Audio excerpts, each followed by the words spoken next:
Eres bueno, Señor, y para siempre tu misericordia. Y queremos honrarte y glorificarte en esta tarde, como solamente tú te mereces, Señor. Aleluya. Gracias, Padre. Amén y amén. Pueden tomar asiento, mis hermanos. Gracias, Señor Jesús. Gloria a Dios. Los niños pueden pasar a sus clases, por favor. Yo sé que lo están deseando. Así es que los demás nos quedaremos aquí mientras los niños están recibiendo sus clases en la escuela dominical. Y una vez más, damos gracias al Señor por todos los hermanos y hermanas que fielmente todas las semanas, mientras nosotros estamos aquí en el culto principal, ellos atienden a los niños para que puedan aprender de la palabra. Así que Dios les bendiga y también la bendición de Dios les llegue a ellos a lo largo de este culto y de toda la semana. Damos gracias al Señor por estar aquí. Pastor Walter hablaba de que había tenido alergia durante la semana. Esta semana a nosotros nos agarró un resfriado bastante grande, del cual todavía nos estamos recuperando. Pero bueno, yo tenía muchas ganas de estar hoy aquí en la iglesia el domingo. Y aunque todavía no estamos bien del todo, damos gracias al Señor que podemos estar aquí, viendo la cara de todos ustedes. Inclina tu rostro un momentito, vamos a orar. Pedir que en esta tarde el Señor hable a nuestros corazones, a nuestras vidas. Estamos sin lugar a dudas viviendo tiempos muy interesantes, tiempos difíciles, tiempos peligrosos, tiempos de guerras y de rumores de guerras, de nación contra nación, reino contra reino. Y como bien sabemos, esto no ha hecho más que comenzar. Pero nos agarramos a la palabra de nuestro Dios, a tus promesas, Señor. Y por eso pedimos que en esta tarde tú hables a nuestros corazones, que tu palabra pueda llegar a muchos lugares, Señor, sin problemas. Y que tú nos hables en esta tarde y podamos recibir la porción que tú tienes para nosotros y fortalezcas nuestra fe y nos animes para seguir adelante en la carrera que tenemos por delante, Señor. Ponemos este tiempo de reflexión, de estudio de tu palabra en tus manos. Dirígenos y abre nuestros oídos en el nombre bendito de Jesús. Amén y amén. Gloria a Dios. Os voy a contar una historia que probablemente a más de uno les va a poner los pelos de punta. Un grupo de soldados, con su comandante a la cabeza, después de estar haciendo sus trabajos, volvieron a casa y encontraron que su casa había sido totalmente destruida. Le habían prendido fuego y lo peor de todo no fue eso, sino que se llevaron a sus hijos y a sus mujeres cautivas, secuestradas. El dolor era terrible. Sus gritos dice que se oían en muchos lugares. Se tiraron al suelo, rompieron sus vestiduras y lloraron y lloraron y lloraron y no sabían realmente qué hacer. Era una desesperación tan grande. Volveremos a ver a nuestras esposas, volveremos a ver a nuestros hijos. ¿Qué pasará con ellos, verdad? Qué dolor tan imposible de describir con palabras, ¿no? Se juntaron y decidieron, como dice el refrán, tomar el toro por los cuernos. Dijeron, vamos a buscarlas. Vamos a buscarlas. Que Dios nos ayude, que Dios nos dirija. Y jugándose la vida, se pusieron todos de acuerdo y se metieron en el terreno del enemigo. Con el corazón roto, pero con su mirada en el Señor a buscar a sus esposas y a sus hijos. Encontraron a uno que había participado en el ataque a sus casas, a sus familias, que estaba herido. Lograron extraerle la información porque ¿a dónde vamos a buscarlas? ¿Dónde nos metemos? ¿Por aquí, por allá? Lograron encontrarlas. Lograron encontrar a sus esposas, a sus hijos, a sus seres queridos. Estaban todos vivos.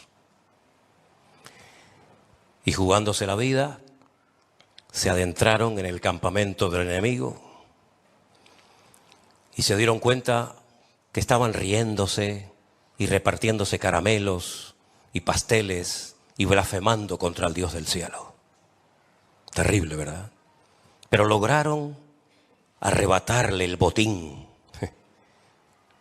a esos salvajes y lograron volver a llevar a sus hijos y a sus esposas nuevamente, por lo menos a la tierra, ¿no? No a la casa, porque ya no estaba, ya estaba destruida. Me imagino que algunos de ustedes estarán pensando, pero esas noticias no han salido en ningún medio de comunicación. Se sigue hablando de más de 250, tampoco se sabe exactamente el número de los que han sido secuestrados, pero en ningún canal de televisión, en ninguna radio, en ningún periódico, se nos ha dicho que un grupo de soldados israelíes entraron en el campamento del enemigo y lograron llevarse de vuelta a sus hogares, a sus hijos y a sus esposas. Y es que en ningún canal de televisión te lo van a contar. Porque esta historia no tiene nada que ver con el 7 de octubre. Esta historia que te acabo de contar ocurrió hace 3000 años. En la misma zona y con los mismos enemigos que vinieron a quemar y a destruir y a llevarse cautivas a mujeres y a niños indefensos. Esta historia que te acabo de contar, por supuesto, que no aparece en la televisión, porque es una historia que solamente aparece registrada en un libro de la Biblia, en el capítulo 30 de Primera de Samuel. El capítulo 30 de Primera de Samuel dice que cuando David y sus hombres llegaron a Siglat, donde ellos vivían, los de Amalek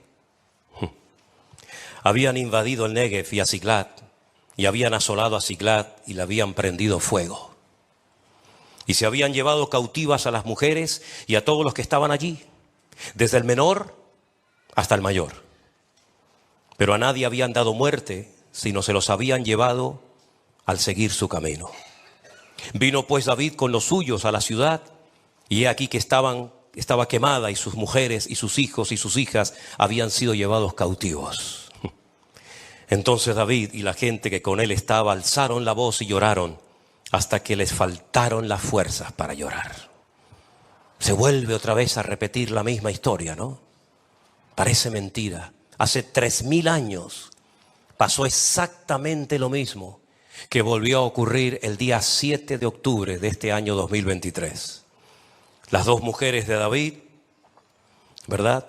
Aquí menciona el nombre de una de ellas, Ahinoam, Jezreelita, y Abigail, la que fue la mujer de Nabal, el del Carmel, también eran cautivas. David se angustió mucho porque el pueblo incluso hablaba de apedrearlo.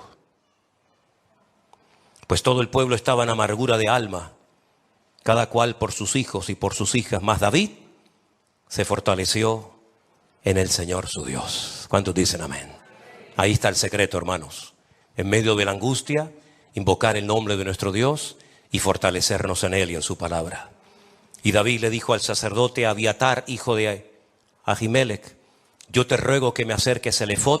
Y Abiatar le acercó el efod a David. Era la forma de consultar rápidamente cuál era la voluntad de Dios. No había tiempo que perder. Cada minuto contaba en su contra. David consultó al Señor y le dijo: ¿perseguiré a estos merodeadores? ¿Los podré alcanzar? Y él le dijo: sí, síguelos, porque ciertamente los alcanzarás y de cierto librarás a los cautivos. Partió pues David, él y sus 600 hombres que con él estaban, y llegaron hasta el torrente de Besor, donde quedaron algunos. Y David siguió adelante con 400 hombres, porque se quedaron atrás 200, que cansados no pudieron pasar el torrente de Besor. Y hallaron en el campo a un hombre egipcio, el cual trajeron a David, y le dieron pan, y comió, y le dieron agua de beber. Y le dieron un pedazo de masa de higos secos y 2 racimos de pasas.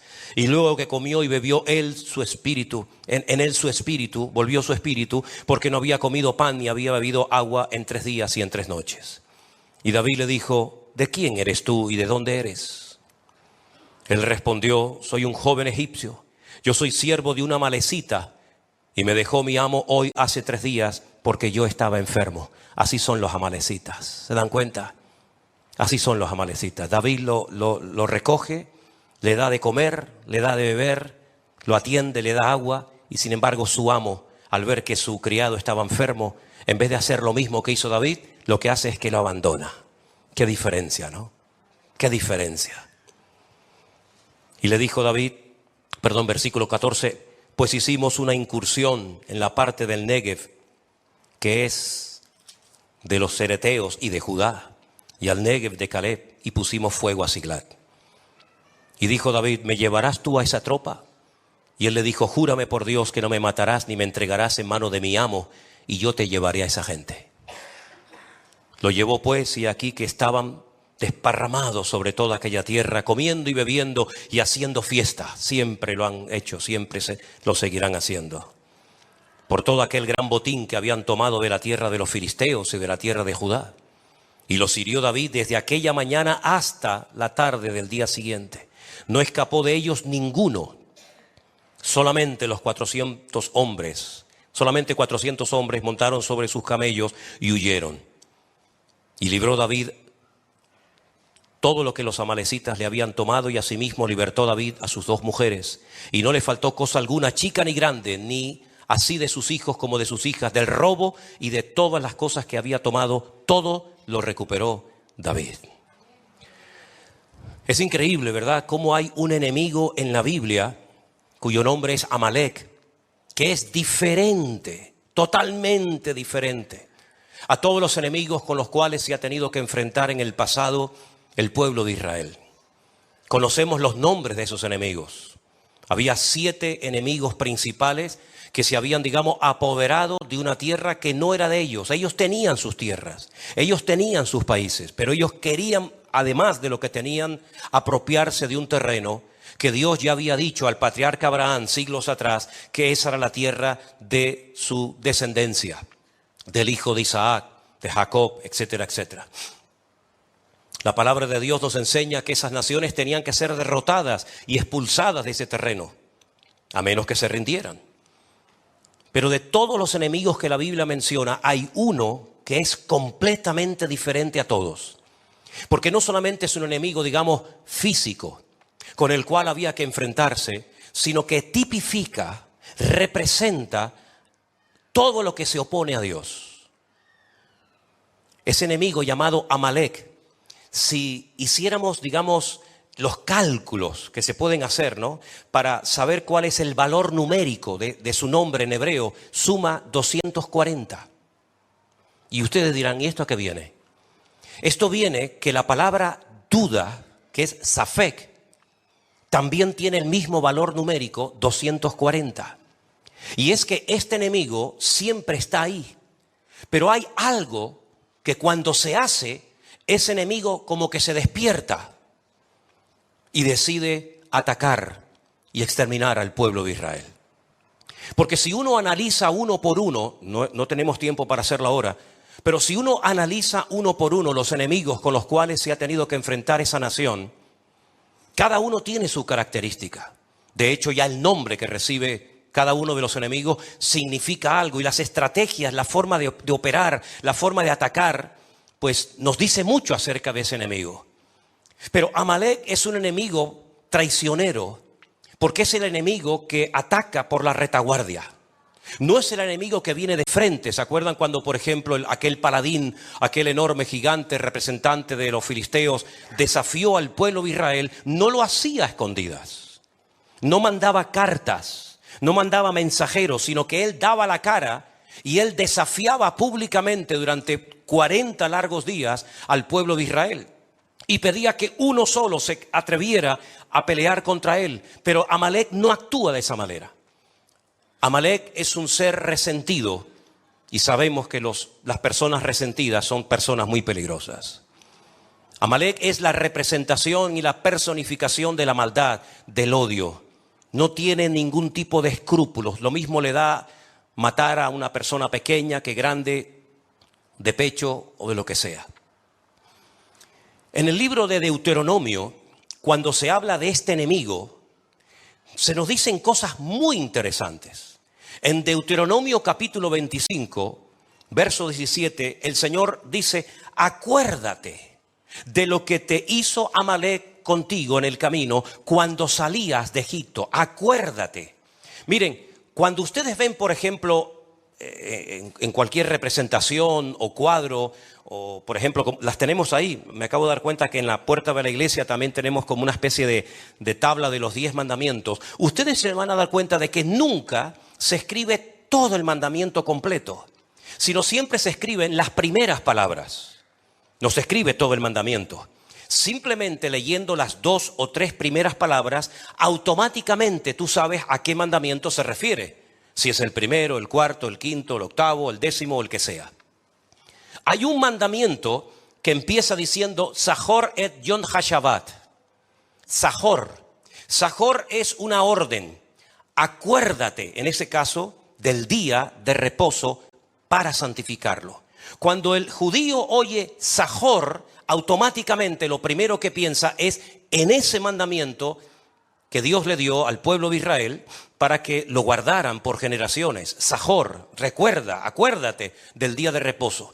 Es la misma palabra, exactamente el mismo término que Moisés utiliza para que cuando oigan esa palabra, no solamente recuerden cumplir con el Shabbat, con el día de reposo, sino que dice, Zahor, recuerda, acuérdate de lo que te hizo Amalek cuando venías de Egipto y te salió en el camino. En otras palabras, no olvides ese encuentro con él, no lo olvides, recuérdalo siempre. Hay muchas cosas que la Biblia nos enseña que tenemos que olvidar, pasarlas ya al pasado, pasar la página. Pero hay otras cosas que tú no te puedes permitir el lujo de olvidar. Y no hay nada peor que perder la memoria espiritual. No hay nada peor que perder la memoria de aquellas cosas que el Señor nos ordena en su palabra, que tenemos que recordarlas. Acuérdate de lo que te hizo Amalek, de cómo te salió al encuentro en el camino y te desbarató la retaguardia, toda la parte de atrás te la rompió. Atacó a los débiles que iban detrás de ti cuando tú estabas cansado y trabajado. Esa expresión la utilizó Jesús en un momento de su vida en el ministerio. Venid a mí, los trabajados y cargados. ¿Dónde iban los trabajados y cansados? En la retaguardia, porque no podían seguir con el ritmo de los que iban en la parte de adelante del campamento. A esos cansados, a esos trabajados, a esos débiles, dice que les atacó porque no tuvo ningún temor de Dios. No tuvo ningún respeto a Dios. Por tanto, cuando el Señor tu Dios te dé descanso de todos tus enemigos alrededor, en la tierra que el Señor tu Dios te da por heredad para que la poseas, cuando ya estés reposado, cuando ya estés instalado en el país, cuando ya tengas el control de todo tu territorio, tienes que poner en práctica esto que yo te estoy mandando hoy. Borrarás la memoria de Amalek de debajo del cielo y no lo olvides. Lo tishkach, otra forma también de recordar algunos mandamientos del Antiguo Testamento. Acuérdate y no te olvides de lo que este enemigo te hizo cuando venías rumbo a la tierra prometida. Es interesante notar que aquí encontramos la orden de lo que hay que hacer con esta gente, de lo que había que hacer con este pueblo. Pero el ataque también lo relata la Biblia en el libro de Éxodo, concretamente en el capítulo 17. Vamos a leerlo. Por favor, presten suma atención, porque esto es muy importante. Versículo 8. Vino entonces Amalek y peleó contra Israel en Refidim. ¿Por qué menciona el lugar donde Amalek atacó al pueblo de Israel? ¿Qué más da? No. Hay que recordar que donde te atacó por primera vez Amalek no fue en el monte Sinaí, no fue cuando ibas a cruzar el río Jordán, no fue cuando recién salías de Egipto, o cuando estabas en Cades Barnea, o cuando estabas en cualquier otro lugar, sino te atacó en Refidim. Y eso vamos a ver por qué lo relata la Biblia. Moisés le dijo a Josué, escógenos varones, sal a pelear contra Amalek. Mañana yo estaré sobre la cumbre del collado y la vara de Dios en mi mano. Josué hizo como le dijo Moisés, peleando contra Amalek, y Moisés, Aarón y Hur subieron a la cumbre del collado. Sucedía que cuando alzaba Moisés su mano, Israel prevalecía. Mas cuando él bajaba sus manos, prevalecía Amalec. Las manos de Moisés se cansaban, por lo que tomaron una piedra y la pusieron debajo de él y se sentó sobre ella. Y Aarón y Hur sostenían sus manos, el uno de un lado y el otro de otro lado. Así hubo en sus manos firmeza hasta que se puso el sol. Josué deshizo a Amalec y a su pueblo a filo de espada. Y el Señor le dijo a Moisés: escribe esto para memoria en un libro y di a Josué que raeré del todo la memoria de Amalec de debajo del cielo. Y Moisés edificó un altar y llamó Jehová Nisi, que significa Dios es mi milagro. Algunos dicen, bueno, mi bandera. Realmente es un nombre que significa Dios es mi milagro. Y dijo: por cuanto la mano de Amalec se levantó contra el trono de Dios. Esto no se dice con ningún otro enemigo. Amalec no solamente atacó físicamente al pueblo de Israel, sino que dice que se levantó contra el trono de Dios. Y el Señor tendrá guerra con Amalec de generación en generación. Si el pueblo de Amalec como tal hoy en día no existe un pueblo que se llame Amalec, ¿por qué dice la Escritura que el Señor tendrá guerra contra Amalec de generación en generación? Si hace muchas generaciones que Amalec ya dejó de existir. Es que Amalec es mucho más que un enemigo físico natural. Amalec representa un espíritu, un demonio. Fijaros que la estrategia de Faraón, para él con llevar de vuelta cautivos a los hijos de Israel como esclavos a Egipto, se conformaba. Él no quería matarlos. Él quería usarlos como mano de obra, como esclavos en Egipto. Sin embargo, la estrategia de Amalec es diferente. Amalec no quiere simplemente hacer cautivos. Si los hace es para dañar la moral del pueblo.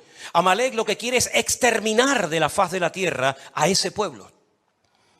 Y ahora tú puedes analizar a lo largo de la historia cuántos pueblos, cuántos imperios, cuántas personas fueron tomadas por este espíritu y decidieron arrasar, borrar de la faz de la tierra al pueblo de Israel.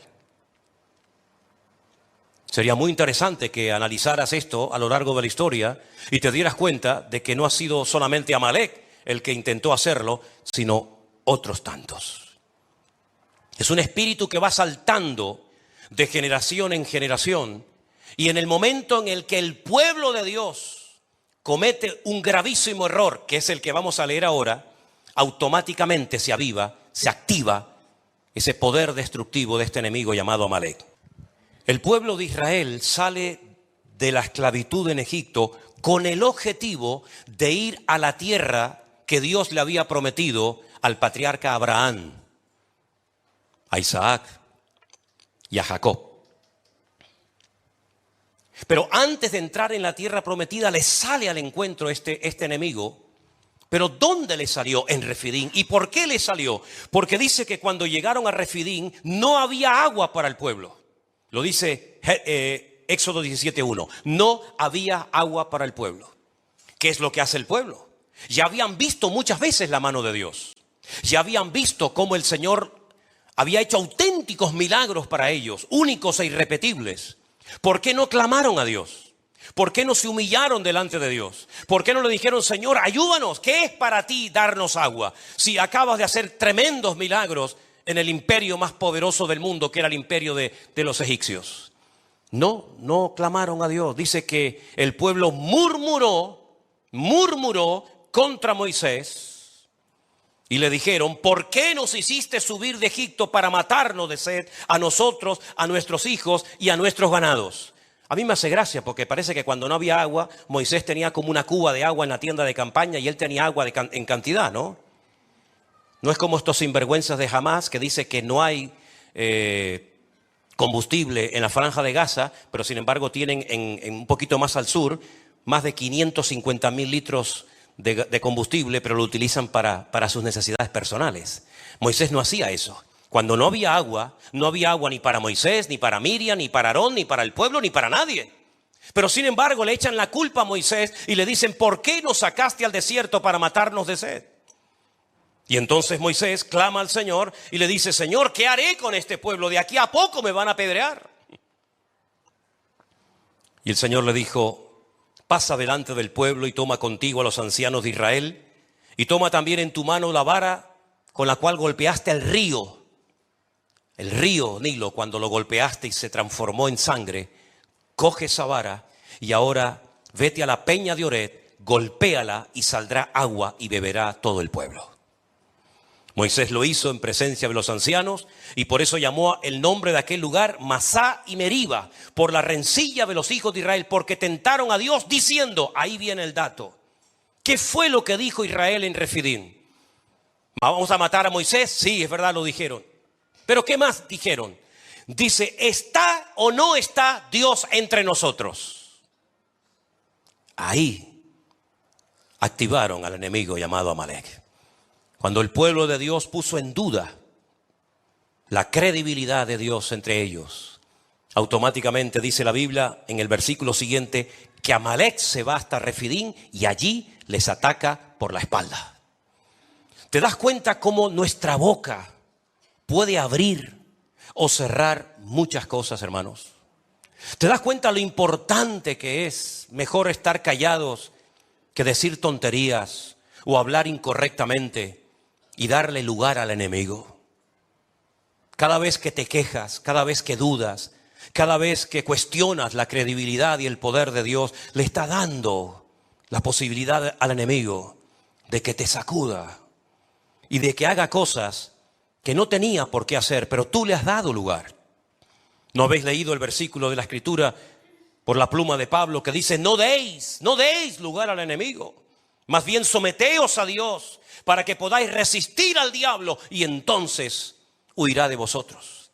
Pero el pueblo de Israel en ese lugar donde no había agua, no clamaron, no oraron, no buscaron de Dios, no se humillaron, no pidieron misericordia, sino que se ponen a murmurar y se ponen a criticar y se ponen a hablar en contra de Moisés y no contentos con eso, sino que encima dicen, ¿dónde está Dios? Nos ha abandonado en medio del desierto y automáticamente aparece en la escena Amalek. Porque Amalek es el pirata del desierto. Amalek es el que aprovecha la debilidad, la división, la discordia, la desunión de los hermanos para hacerse presente y atacar al débil y al que no está preparado. ¿Por qué dijo el Señor, velad y orad para que estas cosas no os sorprendan como ladrón en la noche? Estamos viviendo tiempos tremendamente interesantes y peligrosos, donde vemos que el espíritu de Amalek ha vuelto otra vez a apoderarse de un grupo de personas que ya no solamente quieren una parte del territorio de Israel. Eso ya lo podían haber tenido los árabes hace muchos años, hace muchísimos años, desde los años 48 en adelante, en varias ocasiones. Se les ofreció casi más de la mitad a los árabes y pequeñas porciones desérticas y de mala manera al pueblo de Israel. Israel siempre dijo sí, lo aceptamos. Nos mandan al desierto donde no hay agua, no importa, allí vamos. Nos mandan a tierra de piedras, no importa, allí vamos. Los árabes siempre rechazaron la oferta, da igual quien se las ofreciera, de tener como mínimo la mitad de su territorio, pero no quisieron. Perdieron una oportunidad histórica. Pero ahora este grupo ya no quiere la mitad del territorio, no solamente quiere todo el territorio, sino que ahora da un paso más. Ahora han levantado banderas negras en todas las mezquitas de Teherán y de Irán, llamando al mundo musulmán al martirio, porque ahora lo que quieren es exterminar a todos los judíos de sobre la faz de la tierra. Le preguntaron hace poco a un líder de Hamás, si tuvieras la posibilidad de exterminar a todo el pueblo de Israel, que no quedara ni un solo judío sobre la faz de la tierra, y pudieras tener todo el territorio de Israel para ustedes, ¿con cuál de las dos te quedarías? Y él dijo, con todo el descaro del mundo, preferimos primeramente exterminar a este pueblo y después hablamos de tomar posesión de la tierra.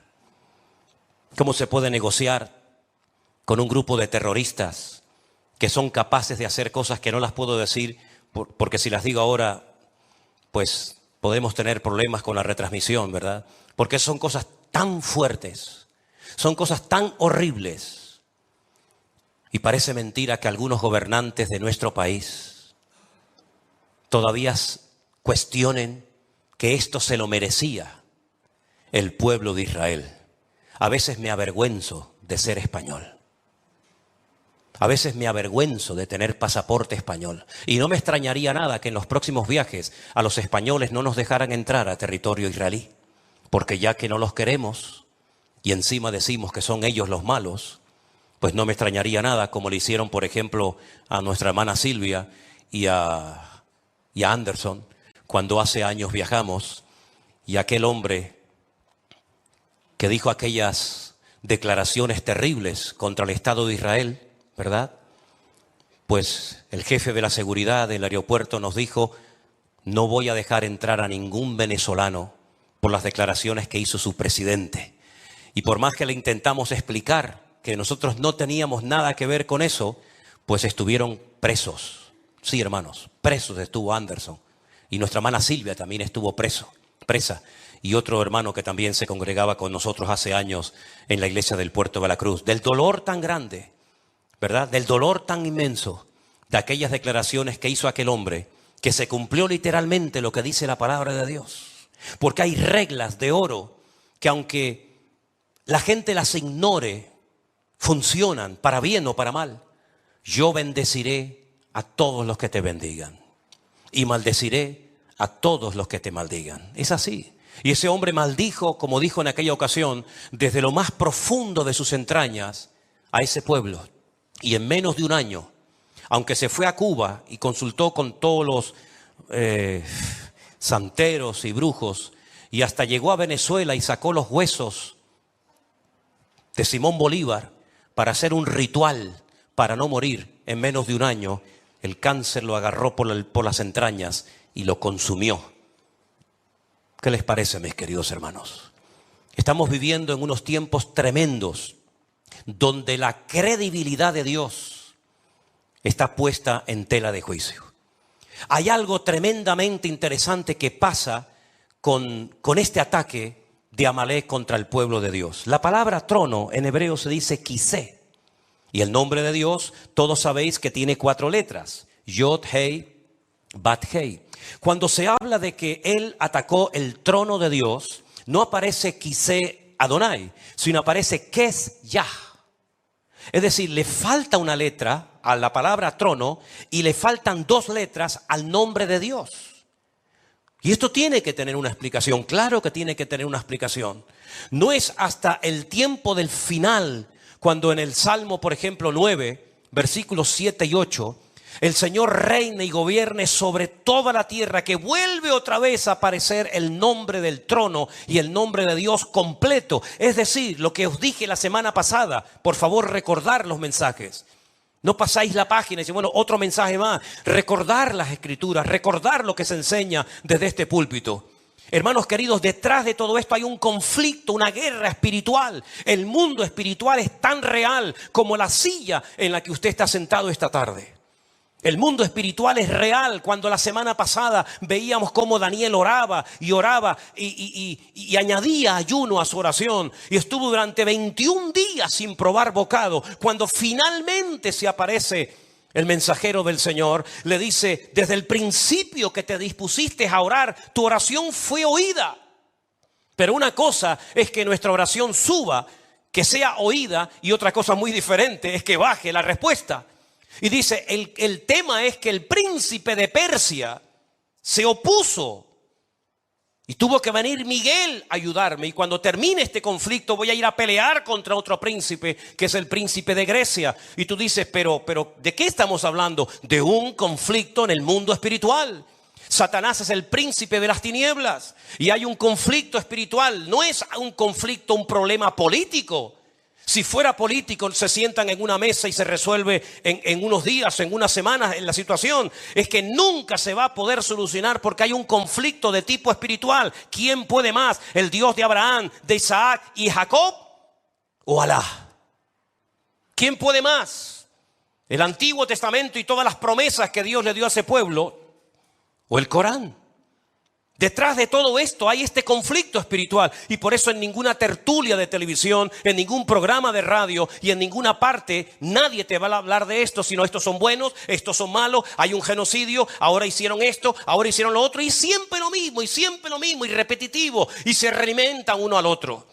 Porque a Israel le dieron una semana de beneplácito, pero todas las naciones de la tierra se terminarán volviendo en contra de este país, porque así también está escrito en la palabra. Y el único que puede resolver esto, ¿sabéis quién es? El príncipe de la paz, al que precisamente en ninguna reunión lo invitan. En la reunión que hicieron estos líderes del mundo en Egipto, no invitaron al Señor Jesús. Cuando se reúnen los líderes europeos, no lo invitan a Él para que esté presente. Cuando se reúnen los líderes en la ONU, nos dicen vamos a orar y pedirle a nuestro Dios que nos dé sabiduría y revelación y que nos ayude a buscar un remedio a todo esto. El otro día dijo alguien algo muy interesante. Si todos los judíos que están en el mundo esparcidos volvieran ahora todos a Israel, tal vez así se acabaría el problema. Ya no habría problemas en Inglaterra, en Francia, en Alemania, en España o en cualquier otro país. Y alguien le contestó y le dijo, no, tampoco así se resolvería. Porque el objetivo, lo que tienen por escrito, y todos sus seguidores lo saben, es la exterminación del pueblo de Israel. Está en peligro, entre comillas, el nombre de Dios. Y Dios dice que intervendrá y salvará, no por vosotros, sino por amor a mi nombre, porque el Señor ha comprometido su palabra en guardar a ese pueblo y ese territorio y a esas familias, aunque no crean en Él, aunque le rechacen. Fíjate lo misericordioso y lo amoroso que es Dios, que a pesar de los pesares, Dios dice, aquí estaré siempre peleando por mi tierra, porque la tierra de Israel no es ni de los judíos, ni de los palestinos, ni de nadie, sino la tierra es de nuestro Dios. Así que mis queridos hermanos, hasta que no entienda la gente que esto es un conflicto espiritual, difícilmente van a poder acertar y darse cuenta de que realmente el único que puede solucionar todo esto es nuestro Dios.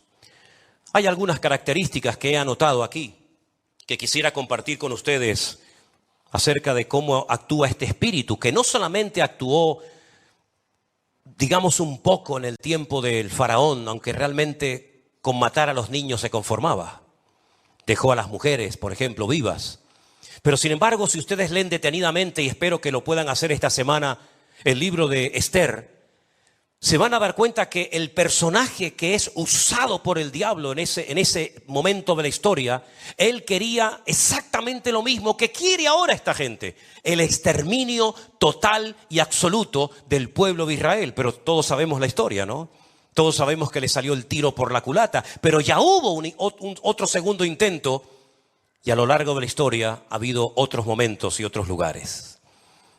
Número 1, la Biblia dice que Amalek no tiene ningún temor de Dios. No tiene ningún temor de Dios. Porque la Biblia dice que ese espíritu se levanta contra todo lo que es objeto de culto. Todo lo que tiene que ver con el Dios vivo y verdadero lo quiere atacar y borrar de la faz de la tierra. Ataca por la espalda a las mujeres, a los niños, a los cansados. No respeta a nadie, no tiene ningún tipo de afecto natural. Por eso dice la Biblia en Romanos capítulo 1 y capítulo 2 que por haber perdido todo afecto natural, Dios los entrega a hechos vergonzosos. Este enemigo se alimenta con sangre, porque dentro de la cultura del Islam, ellos saben perfectamente, dentro de sus principios religiosos, que el Maguid no viene hasta que haya un río de sangre. Y ustedes se preguntarán, ¿y quién es este Maguid? El Maguid en el Islam es el Mesías. El Maguid en la Biblia es el anticristo. Y el otro día dijo un líder, porque dicho sea de paso, los líderes de Hamás, que son todos multimillonarios y tienen fortunas tremendas, no están en la Franja de Gaza. Están muchos en Qatar y en otros lugares pegándose la gran vida, ¿verdad? mientras su pueblo pues está como está. Él dijo que la única manera de atraer al Magid es con ríos y ríos de sangre. Son como los vampiros, se alimentan de sangre. Es traicionero, es rencoroso, lucha contra Dios.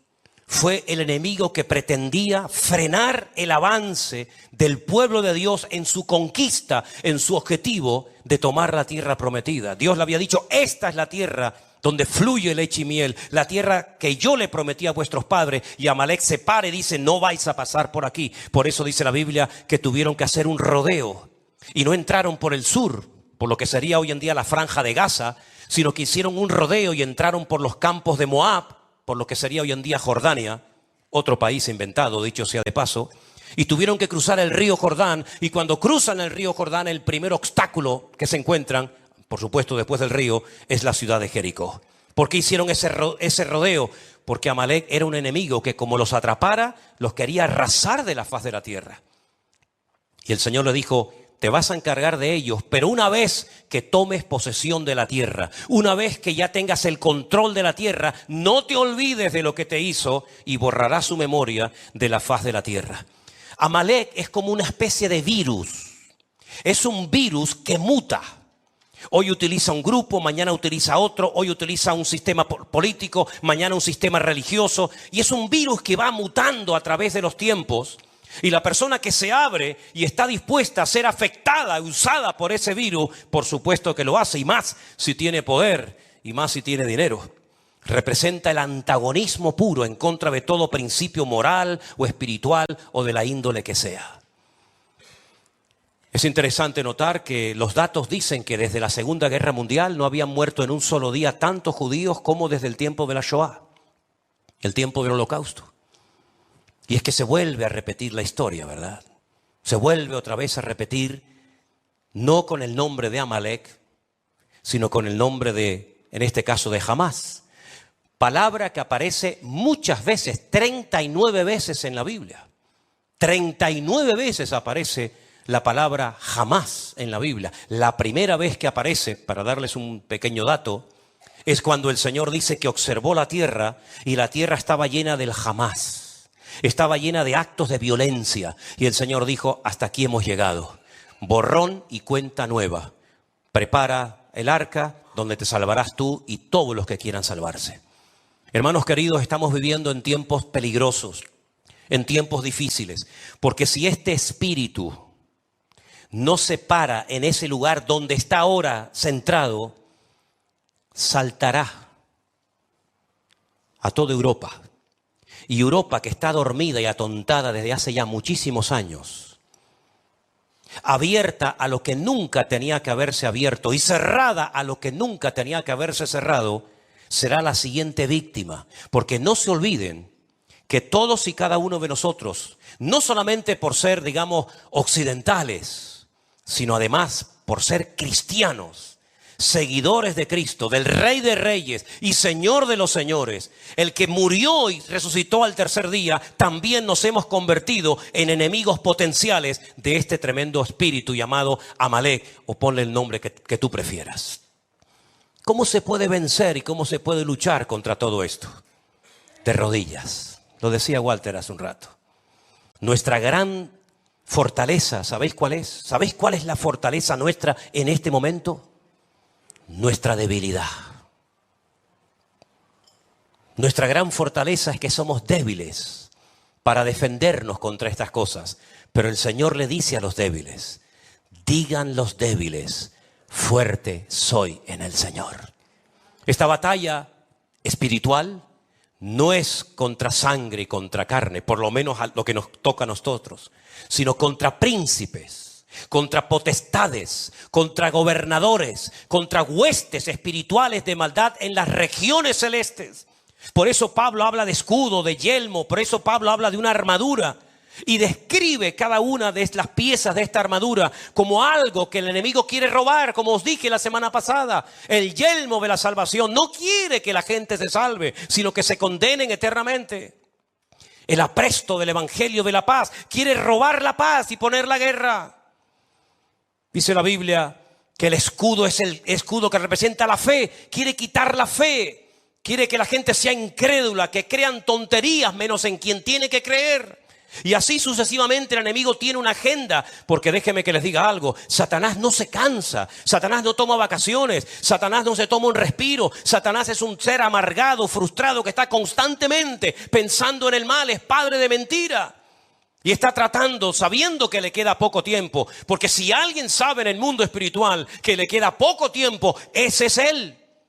Pero sabemos que en este poco tiempo la iglesia tiene que estar preparada con lo único que puede hacer, orando y velando para que estas cosas no nos sorprendan, como si alguna cosa extraña estuviera aconteciendo en el mundo, sino que supiéramos que nuestros hermanos están siendo sacudidos en todas partes. Yo hablo casi a diario con hermanos nuestros en la fe, en Jerusalén, en Tel Aviv, en Galilea. Constantemente estoy hablando, casi todos los días hablo con ellos.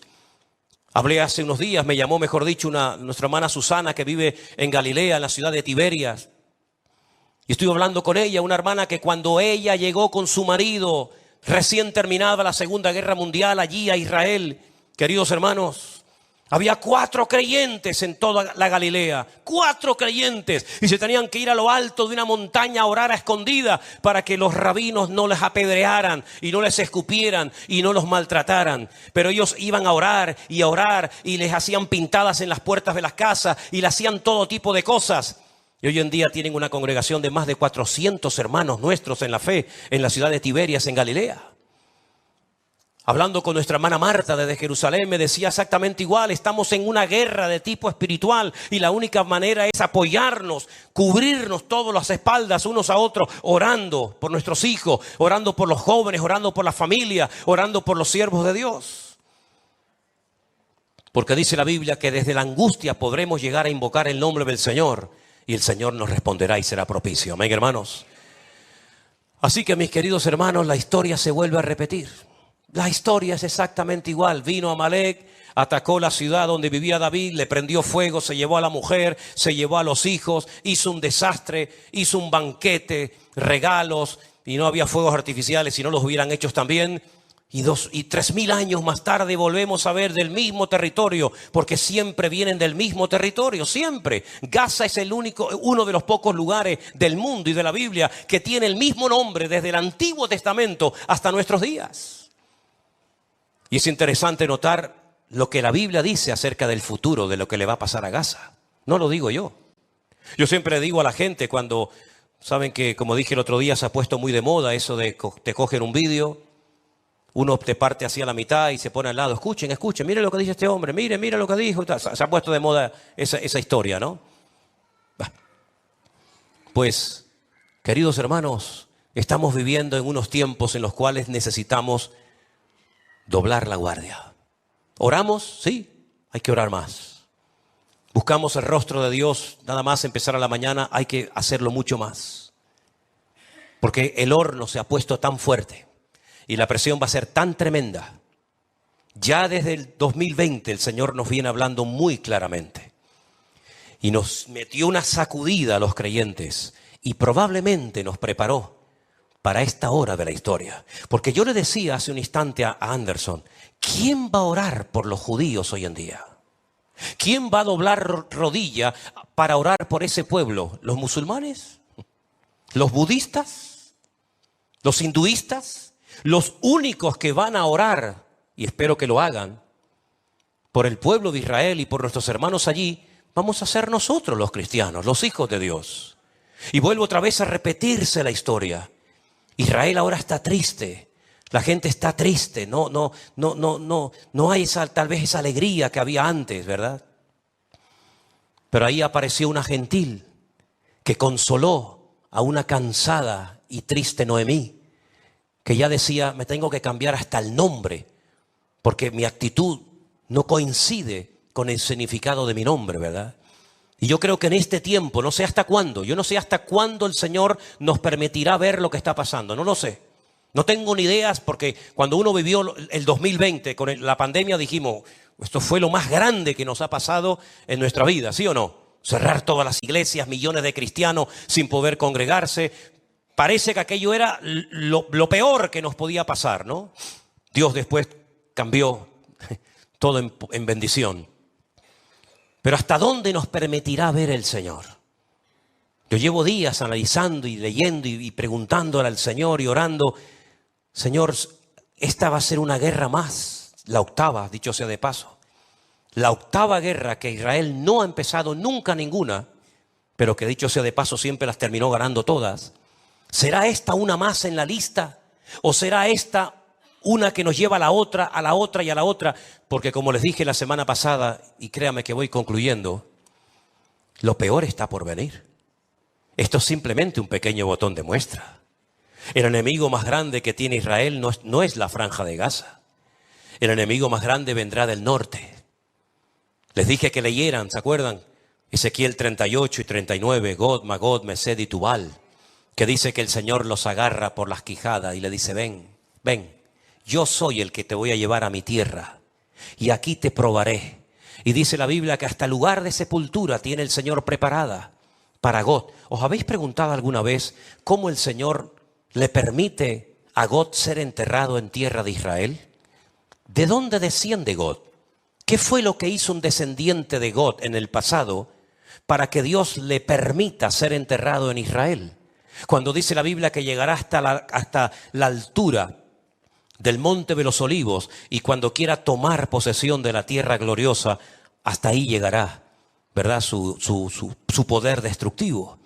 Sabemos, queridos hermanos, que hay naciones tremendamente poderosas con un armamento nuclear que podrían destruir, según han dicho ellos, 9 veces el planeta Tierra, que no sepa que tienen tanta, con uno que lo destruyan ya vale, ¿no? 9 veces podría destruir cualquiera de esas naciones el planeta Tierra. Una de esas naciones, junto con una confederación gigantesca de naciones, volverá a atacar a Israel por el norte. Lo sabemos, queridos hermanos. Esto es simplemente un pequeño botón de muestra de lo que va a ocurrir en el futuro. Y la pregunta es, ¿y Dios dónde está en todo esto? El otro día una persona de la ciudad de Modi'in, una ciudad preciosa que está entre Tel Aviv y Jerusalén, me llamaba por teléfono y me decía, tú sabes que yo no soy muy creyente, pero sé que tú como pastor me puedes tal vez responder a esta pregunta. ¿Dónde estaba Dios el día 7 de octubre? Su hija había comprado una entrada para ir a ese festival de música por la paz. Por la paz y por el amor. Pegaditos a la franja de Gaza, porque dicho sea de paso, casi todos los habitantes del sur de Israel siempre tiraban más, ¿no? A lo pro-palestino, a ayudarles. Desen cuenta que los invernaderos, las fincas enormes, que por cierta hora se están echando a perder multitud de cosechas porque no hay mano de obra, todos los días entraban de la franja de Gaza 20.000 trabajadores para trabajar en Israel. Y luego por la noche volvían a su casa y al día siguiente volvían. Y había personas, por ejemplo, una de las señoras que fue, digamos, liberada el otro día, esa señora de 80 y pico de años, se encargaba de llevar a gente enferma de la franja de Gaza a hospitales de Israel pagado por su bolsillo para ayudarles a los pobrecitos. Y después resulta que se la llevaron en una moto, que no la mataron a palos de milagros y la liberaron. Y uno dice, sí, pero es que al final ella le dio la mano y le dijo, Shalom Leja, ¿verdad? Le dijo, la paz sea contigo al que la llevaba. Claro, no se olviden que su marido sigue estando allí en la franja de Gaza, retenido, ¿verdad? Así que, mis queridos hermanos, este ataque que hemos visto en estos días no ha sido simplemente un ataque contra un pueblo. Permítame decirles que en este momento hay personas secuestradas de los Estados Unidos, muchos argentinos, españoles, peruanos, colombianos, franceses, alemanes, austríacos, italianos, tailandeses, de Nepal, de Inglaterra, de Canadá, México, Chile, Brasil, Panamá, Ucrania, Irlanda, Filipinas, Tanzania y probablemente alguno más. Fue un ataque contra el mundo. No fue un ataque simplemente en un lugar específico y ahí quedó todo. El objetivo es borrar a nuestro Dios y a su pueblo de la faz de la tierra. Pero dice la palabra de Dios que aunque un ejército acampe contra nosotros, no tiene que temblar nuestro corazón ni tener miedo, porque el Señor es nuestra luz y nuestra salvación. No hay que tener miedo, no es tiempo de temblar, no es tiempo de cobardía, es tiempo de clamar a nuestro Dios vivo y todopoderoso para que Dios cuide a su pueblo, para que Dios proteja nuestras vidas y para que este tiempo sea un tiempo que sacuda a muchos de un lado y de otro y caigan postrados de rodillas, reconociendo que el Señor Jesucristo era y será por la eternidad el verdadero Mesías. Y es increíble la cantidad de milagros que ocurren muchas veces, tanto en un bando como en otro, donde el mismísimo Señor Jesucristo se presenta a esas personas y se revela como el camino, como la verdad y la vida. Y hay muchos testimonios que así lo confirman. Así que mis queridos hermanos, oremos, clamemos al Señor. Porque el Señor es el único que tiene el control y es el único que puede poner lo que tenga que poner en esta situación difícil. ¿Cuántos dicen amén? Cierre sus ojos, por favor, un momentito en esta noche, ahí donde estás. Y hermanos, piense solamente por un instante en esto.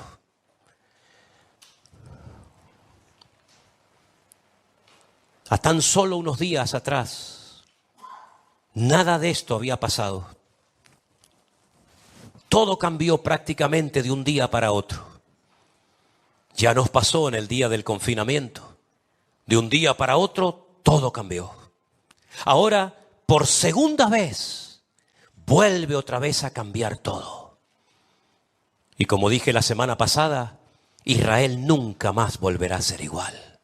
Los que hemos tenido el privilegio de visitar a Israel durante más de 20 años, nunca más volveremos a encontrarnos aquel Israel que conocimos. Oriente Medio nunca más volverá a ser igual. El mundo nunca más volverá a ser igual. Otro cambio más que se avecina. Y yo les recuerdo que cada vez que hay un cambio en lo natural, hay guerra en lo espiritual. Estaba a punto de caer un imperio y a punto de nacer otro imperio. Daniel tenía que orar y había guerra.